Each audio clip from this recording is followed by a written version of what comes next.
Kitab ini dipakai oleh sahabat-sahabat kita Jamaatul Tabligh, namun saya dapat ijazahnya dari murid beliau ada, misalnya yang pertama mengijazahkan kita dalam hadis yaitu Khaja Muhammad Syarif Al-Haidar Abadi, beliau Syekhul Hadis di Haidar Abad, itu tahun 2006 ya, 2007 lah, 2007 seingat saya.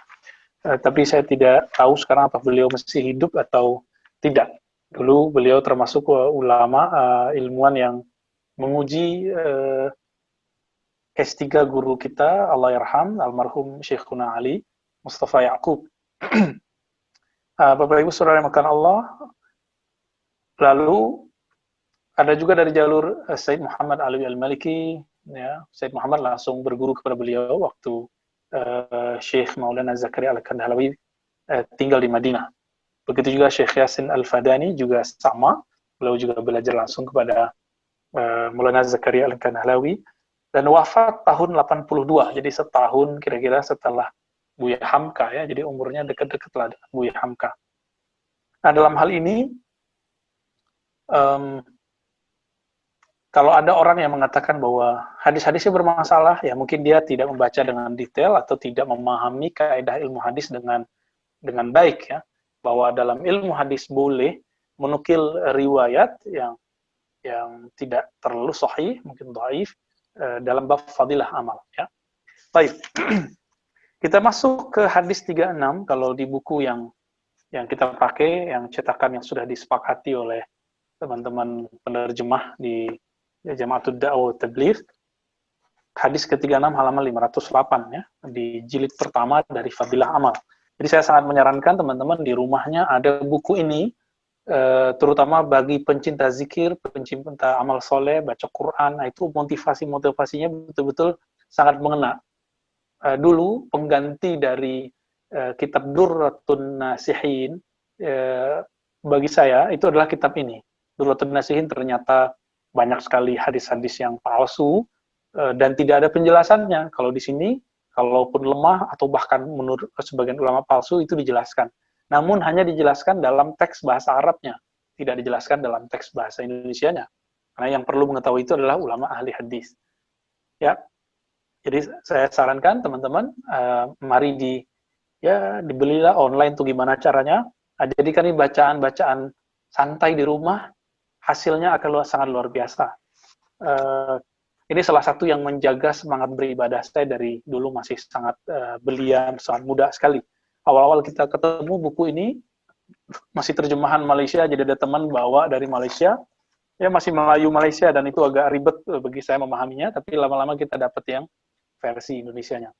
Baik, sebelumnya kita membahas, mungkin sebulan atau sebulan setengah yang lalu, kita membahas hadis yang ke-34 dan 35, faedah membaca la ilaha illallah, wahidan ahadan samadan, sampai akhir kalimat, dan itu salah satu hadis dan riwayat Ahmad dan Al-Hakim, Allah lipat gandakan menjadi 40.000 kebaikan. Itu sebabnya orang-orang yang baca la ilaha illallah pasti kekuatan zikirnya, ke energi kalbunya sangat kuat. Kenapa? Karena dia membaca kalimat tauhid la ilaha illallah. Nah, sekarang kita masuk ke hadis yang ke-36. Bismillahirrahmanirrahim.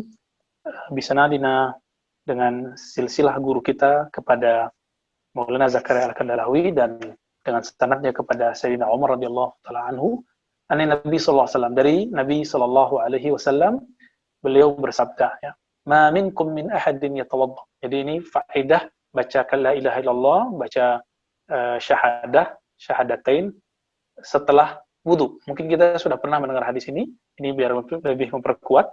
Ma minkum min ahadin yatawadda.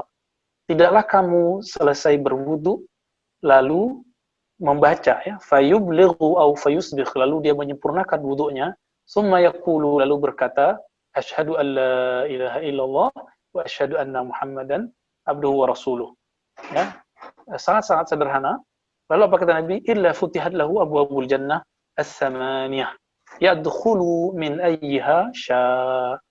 Ya, maka orang itu akan Allah persilakan masuk ke dalam surga dari pintunya yang 8, dari mana saja dia mau. Bayangkan, amalnya sangat sederhana, tapi kita meremehkan ini. Coba teman-teman hari ini setiap kali wudu, apakah membaca asyhadu an la ilaha illallah, asyhadu anna Muhammadan abduhu wa rasuluh. Ya, di dalam kurungnya itu ada penjelasan, ini juga diriwayatkan oleh Imam Muslim, Abu Daud, Ibnu Majah, wa qala fayuhsinul wudu, lafaznya fasinul wudu. Imam Abu Daud menambahkan summa yarfa' zarfahu ila sama, lalu mengangkat tangannya atau pandangannya ke langit, summa yaqul, lalu berkata asyhadu an la ilaha illallah, asyhadu anna Muhammadan abduhu wa rasuluh. Jadi kalau bisa kita mengangkat tangan ke atas. Lalu dalam riwayat Imam Tirmizi dan Abu Daud juga ada tambahan Allahumma ja'alni minat tawabin wa ja'alni minal mutahhirin. Jadi teman-teman, ulama kita ahli hadis dan ahli fiqih itu biasa menggabungkan antara dua hadis yang berbeda atau lebih. Termasuk ada yang bertanya tentang doa iftitah misalnya. Doa iftitah itu kok dalam tradisi orang Indonesia kok ada pencampuran hadis. Nah, ini namanya jam'ul hadis, jam'ul riwayat. Nah, begitu juga doa wudu yang biasa kita dengar. Nah, selama ini mungkin teman-teman, sahabat semua membaca tapi nggak tahu dalilnya. Tidak masalah, itu sudah disebut bersanad secara perbuatan, secara fi'il kepada guru, guru dari gurunya bersambung kepada Rasulullah SAW. Nah, sekarang secara keilmuan, ternyata hadis ini ada dalam Imam Muslim, lalu ditambah dengan riwayat Abu Daud dan Tirmizi. Gabungan riwayat itu jadilah satu doa, Allah asyhadu an la ilaha illallah, asyhadu anna Muhammadan abduhu wa rasuluh. Lalu ditambah asyhadu an la ilaha illallah wahdahu la syarikalah, wa asyhadu anna Muhammadan abduhu wa rasuluh. Allahumma ja'alni minat tawabin wa ja'alni minal mutahhirin. Itu. Apa makna Allahumma ja'alni minat tawabin? Setelah kita bersyahadat, lalu kita berdoa, ya Allah, jadikan aku orang yang tawabin.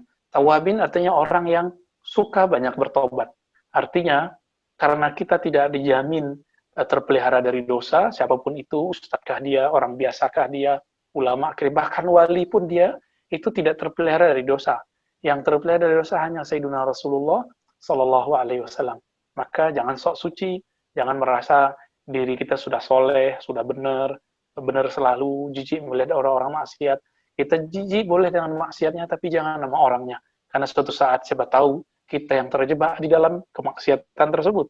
Maka jika itu terjadi, kita berdoa Allah maj'alni minat tawabin. Ya Allah, jadikan aku yang orang-orang yang senantiasa banyak bertobat. Ya. Waj'alni minal mutahhirin. Jadikan aku orang yang suka bersuci lahir dan batin. Nah, hadis ini jika digabung semua, ya hadisnya sahih. Sedangkan Imam Tirmizi tadi hadisnya hasan. Apa faedahnya, teman-teman sahabat semua?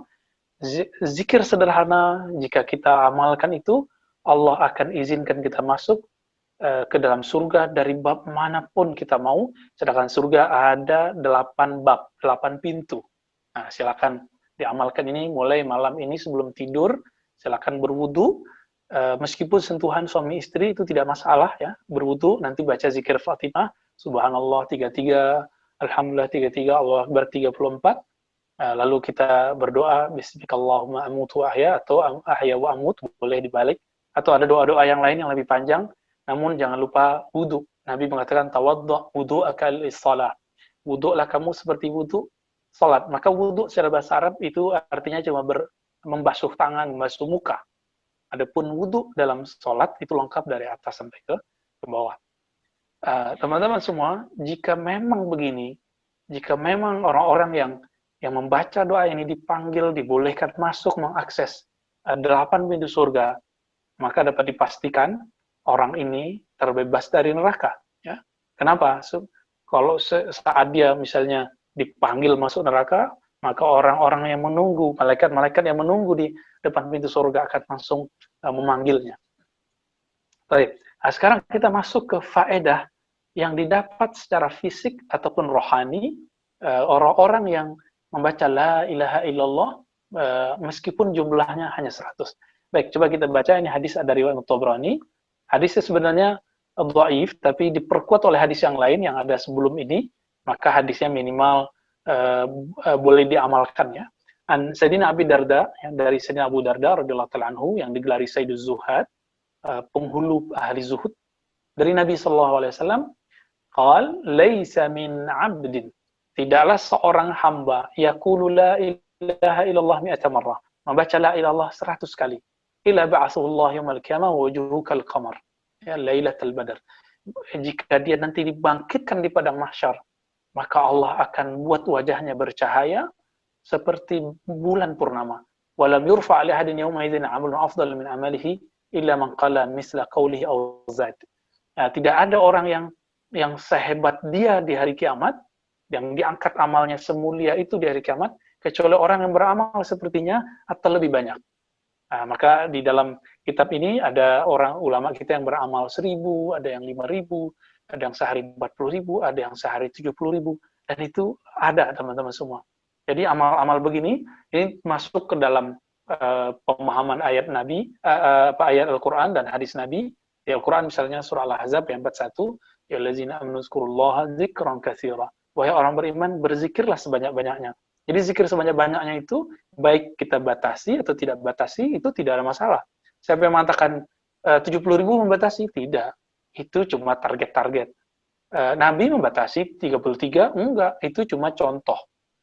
25, 10 kali, 15 kali, 3 kali, 70 kali, 100 kali, itu hanya contoh dari Nabi SAW. Maka di belakang dikatakan, auzada. Atau ada orang yang beramal lebih banyak dari itu.